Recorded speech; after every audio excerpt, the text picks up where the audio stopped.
Pocket FM पर आप सुन रहे हैं मेरे यानी बांसुरी को, और आज मैं आपको सुनाने वाली हूँ एक कहानी। बढ़ते हैं आज के पहले एपिसोड की तरफ। आजकल की तेज रफ्तार भरी जिंदगी में भी प्यार और रिश्तों की अहमियत कम नहीं हुई है, लेकिन इस जिंदगी की भागदौड़ में हम कहीं ना कहीं अपने प्यार को जताना ही भूल जाते हैं। उस दिन जब राहुल के फोन का अलार्म बजा तो प्रीति की अचानक से नींद खुल गई। बगल में पलटते हुए उसे एहसास हुआ कि पिछली रात वो राहुल की बाहों में ही सो गई थी। लगभग 2 सेकंड के बाद पिछली रात की घटनाएं जैसे उसके दिमाग में घूमने लगी। उसे अचानक एक साथ कई बातें याद आने लगी। उसके माथे से टपकता पसीना इस बात का सबूत था कि उस बात ने उसे काफी टेंशन में ला दिया था। घबराकर उसने राहुल के कंधे से अपना सर अलग किया और अगले ही पल वो बिस्तर से उठी और तेज कदमों से टॉयलेट की तरफ भागी। वो अपने पैरों को कांपता हुआ फील कर पा रही थी। थोड़ी देर बाद फोन के अलार्म की आवाज से राहुल की आंखें भी खुल गई और तभी उसे कुछ गिरने की हल्की आवाज सुनाई दी। जैसे ही उसने अपनी आंखें खोली, उसकी नजर सबसे पहले रूम में बने टॉयलेट की तरफ गई। उसने देखा कि प्रीति टॉयलेट में फिसल चुकी थी। राहुल ने भले ही ये बस एक नजर देखा था, वो साफ तरह से बता सकता था इस वक्त प्रीति के शरीर पर एक भी कपड़ा नहीं था, और तो और उसके किस के निशान उसके गोरे बदन पर अब भी चमक रहे थे। तभी अचानक से पिछली रात का वाकया उसके जहन में जैसे घूमने लगा। उसे याद आने लगा कि कैसे प्रीति ने उसे अपनी बाहों में जकड़ा हुआ था और धीरे धीरे उसे कैसे किस कर रही थी।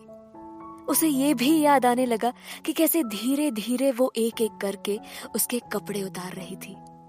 उसने आंखें खोलकर कमरे की हालत को घूरा। बेड पर उन दोनों के पजामे आपस में उलझ कर पड़े हुए थे।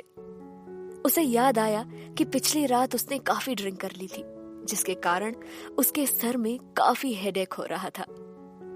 हेडेक का असर तो उसे अभी भी हल्का हल्का महसूस हो रहा था। 1 सेकंड के भीतर ही उसने सोचा कि आखिर बीती रात उन दोनों के बीच क्या हुआ होगा, लेकिन उसे याद आया ये एक सपना नहीं था, बल्कि सब कुछ हकीकत था। राहुल के शरीर पर अब भी कोई कपड़ा नहीं था। थकान अब भी उस पर हावी थी और उसे उसका शरीर हल्का सा भारी भी लग रहा था। उसने गुस्से में ब्लैंकेट को खींचा। उसकी आंखें गुस्से में फैल गई। उसने अगले ही पल ब्लैंकेट से अपने शरीर को बाहर किया और बाथरूम की ओर चल पड़ा। उसके चेहरे पर गुस्से के भाव थे। इधर प्रीति बाथरूम का दरवाजा बंद करके किसी सोच में डूबी गहरी सांसें ले रही थी। रात वो नशे में थी और उसने राहुल को अपनी बाहों में भर लिया था। वो सोच रही थी कि शायद ये एक सपना था, जहां उसने बिना किसी डर के राहुल को किस करना शुरू कर दिया था और उसे सड्यूस कर रही थी। उसे तो पल भर के लिए भी ऐसा फील नहीं हुआ कि वो उसका कोई सपना नहीं था। ओह गॉड, क्या वो सब सच था? क्या वाकई में मैंने ये सब किया था? काश कि ये सब मैंने ना किया होता। ओह नो, ये मैंने क्या कर दिया? वो ये सब सोचने लगी। वैसे तो प्रीति और राहुल दोनों की शादी को हुए लगभग 2 महीने हो चुके थे। हालांकि ये कोई लव मैरिज नहीं थी और यहाँ तक कि उनकी शादी के बारे में और किसी को खबर भी नहीं थी, सिवाय खुद राहुल और प्रीति के। यहाँ तक मामला कुछ यूं था कि शादी करने के 2 हफ्ते बाद भी उन्होंने एक दूसरे को कभी ठीक से समझने की कोशिश तक न की थी। तो क्या ये वाकई कोई शादी थी या बस एक समझौता था? हाल तो कुछ ऐसा था, घर से बाहर दोनों एक दूसरे को स्ट्रेंजर जैसा फील कराते थे, जैसे वो एक दूसरे से कभी मिले ही ना हो। हस्बैंड वाइफ वाली बात तो कोसों दूर थी।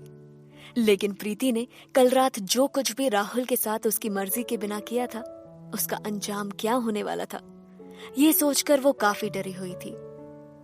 वैसे तो एक मैरिड कपल के बीच ये सब रिलेशन होने एक आम बात है, पर शायद प्रीति और राहुल के लिए नहीं। कल रात हुई गलती से प्रीति को इस बात का डर जरूर था कि राहुल का रिएक्शन इस बारे में बहुत बुरा होने वाला है, क्योंकि उन दोनों की शादी के बीच हुए कुछ कॉन्ट्रैक्ट्स और प्रॉमिसेस को उसने खुद ही ब्रेक कर दिया था। यही सब सोचकर वो डरी हुई थी। वो समझ नहीं पा रही थी कि क्या करे और क्या नहीं, उसे फेस कैसे करे। आखिर वो राहुल को कैसे समझाए कि वो इस रिश्ते का बोझ अब नहीं उठा सकती। और सब कुछ ठीक भी कहाँ था दोनों के बीच, जो वो इस प्यार और छिपी हुई शादी को बचाए रखे। कोई तो वजह होनी ही चाहिए इस रिलेशन को आगे बढ़ाने के लिए, जो उन दोनों के पास थी ही नहीं। ऐसा सोचते हुए काफी देर के बाद प्रीति ने अपने कांपते हाथों से बाथरूम के शावर को चालू किया। और फिर जैसे ही वो शावर से गिरते हुए ठंडे पानी से खुद को शांत करने ही वाली थी कि अचानक बाथरूम का दरवाजा खुला।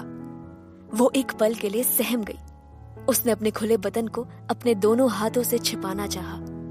दरवाजे के पास राहुल खड़ा था। वो गुस्से में लग रहा था। वो अचानक बाथरूम में घुस आया।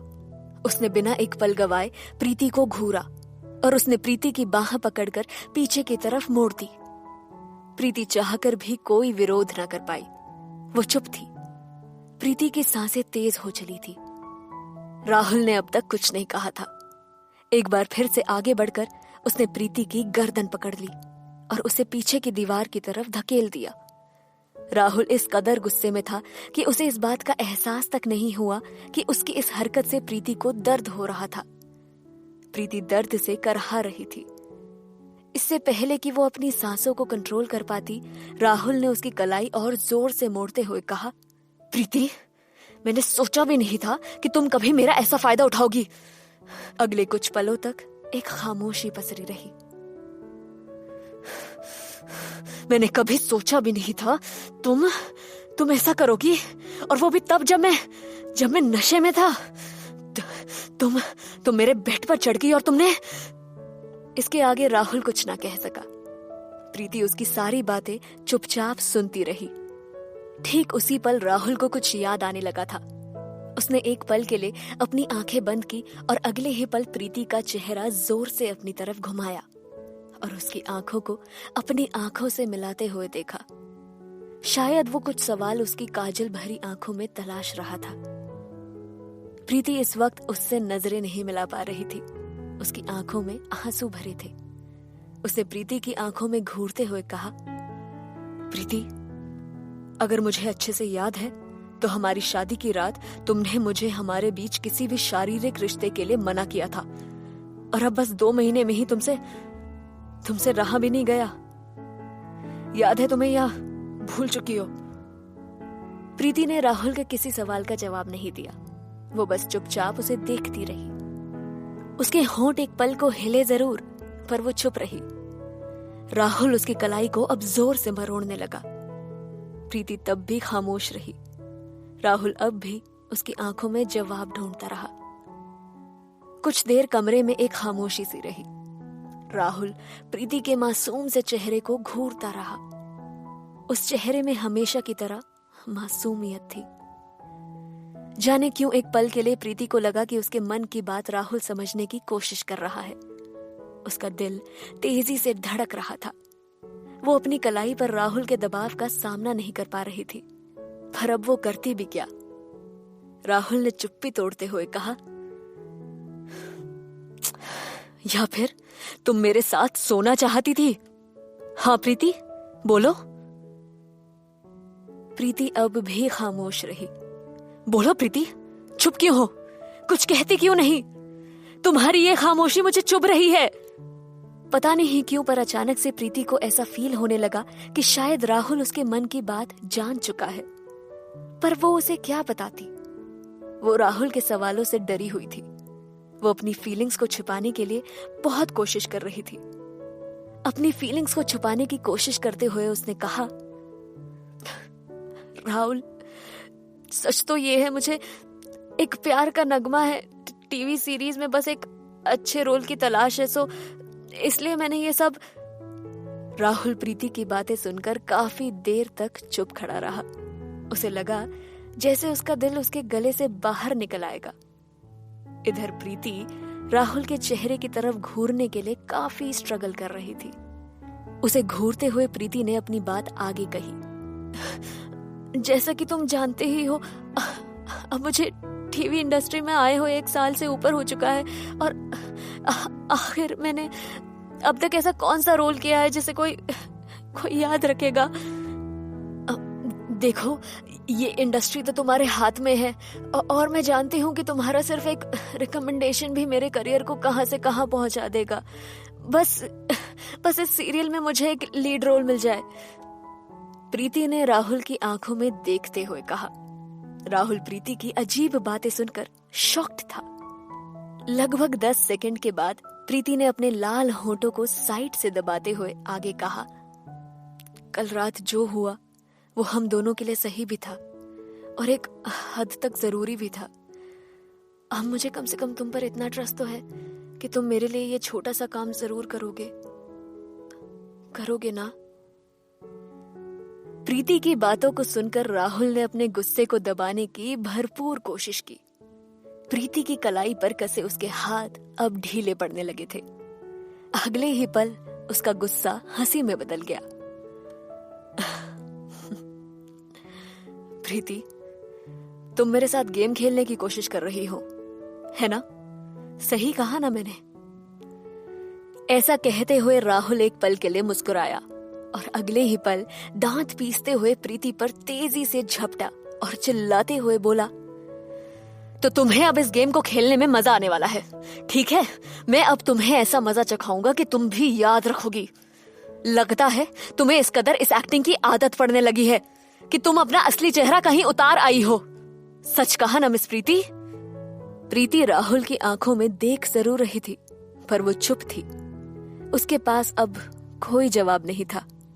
सही कहते हैं, ये इश्क नहीं आसान, बस इतना समझ लीजिए, एक आग का दरिया है और डूब के जाना है। राहुल और प्रीति की नजदीकियां बढ़ती है कि नहीं, ये जानने के लिए आपको हमारा शो सुनते रहना पड़ेगा। तेरी होने लगी हूँ बांसुरी के साथ, सिर्फ पॉकेट FM पर।